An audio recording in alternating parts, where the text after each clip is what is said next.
ভাগের 1 ভাগ মানুষ, পুরো মানব জাতির 3 ভাগের 1 ভাগ মানুষ মহামারীতে মারা যাবে।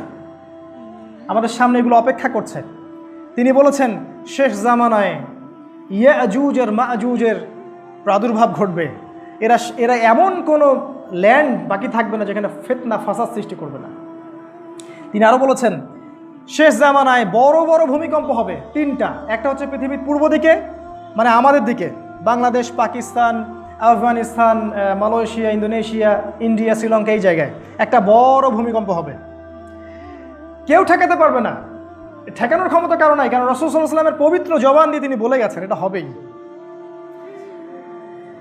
এমন ভূমিকম্পটা হবে যেখানে মাটি একদম তলে ধসে যাবে।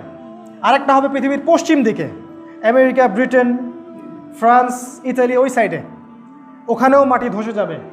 হয়তোবা অতি সত্বর আমেরিকা নামে কোনো দেশ থাকবে না, এটাও হতে পারে। এবং আরেকটা ভূমিকম্প হবে পৃথিবীর মাঝখানে, অর্থাৎ এই আরব, জাজিরাতুল আরবের মধ্যে। এই ভূমিকম্প প্রমাণ করে দিবে আসলে ইমামুল মাহদিকে।